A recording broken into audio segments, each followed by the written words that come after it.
ما توی ذهنمون فکرایی رو داریم که نمیتونیم حلش بکنیم. حالا آیا این نگرانی برای ما ندای رهایی نیست که ولش کن، رهاشو؟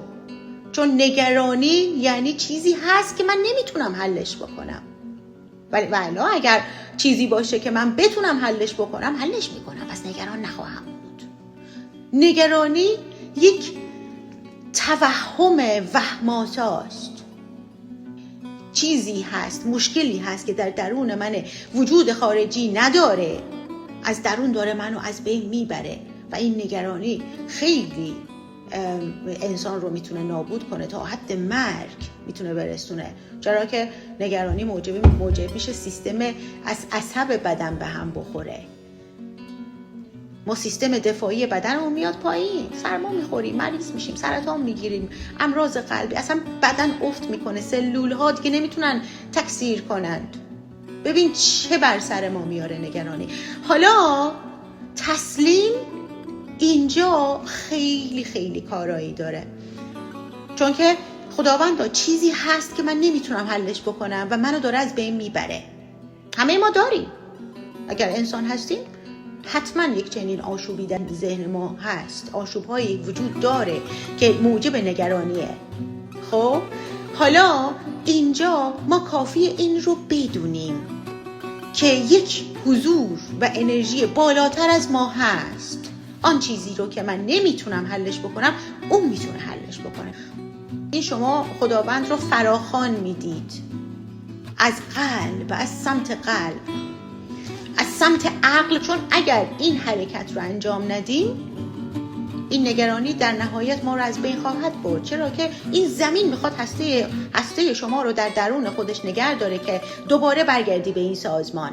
خود نگرانی کارماسازی میکنه، شما رو وارد بازی میکنه که شما انقدر عصبی هستی، دلها رو میشکنی، دلها رو چرکین میکنی، برمیگردی توی ذهنت آشوب، جنگ اعصاب و روانی داری. ولی بچه میاد یه چیزی میگه، عزیزمون میاد یه چیزی میگه، برمیگردیم با پرخاش جوابشو میدیم، تلخیم میکنیم، دعوا میکنیم، آشوب به پا میکنیم، بس کارماسازی میکنیم. اینا مسئولیت داره. بس برای اینکه از این انرژی ما رها بشیم، از این زندان انفرادی گذشته و آینده رها بشیم، تا اینکه بتونیم به گنج حضور برسیم، آقا چاره چیه؟ چاره اینه که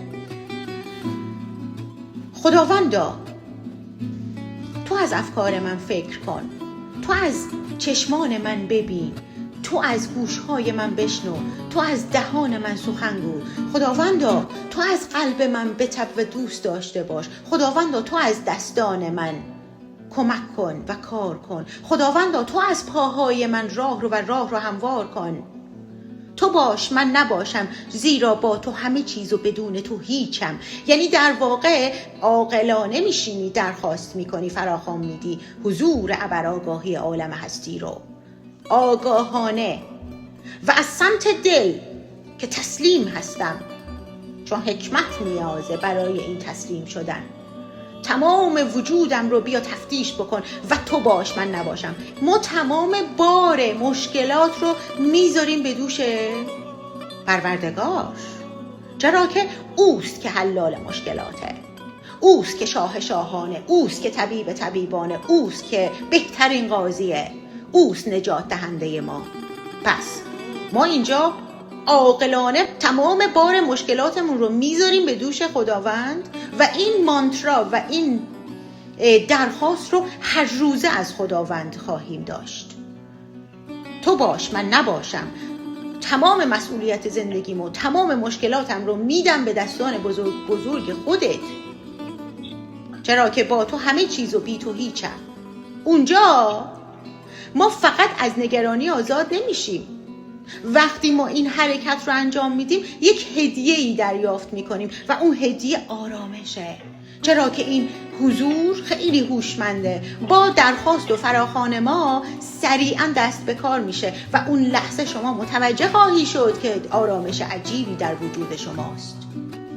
هر وقت نگرانی، هر وقت فکر مخرب میاد به سمتتون، این فراخوان رو فراموش نکنین. دوباره تکرار میکنم، خداوندا تو از افکار من فکر کن، تو از گوشهای من بشنو، تو از چشمای من ببین، تو از دهان من سخن گو، تو از قلب من بتب، تو از دستان من کار کن، تو از پاهای من راه رو هموار کن.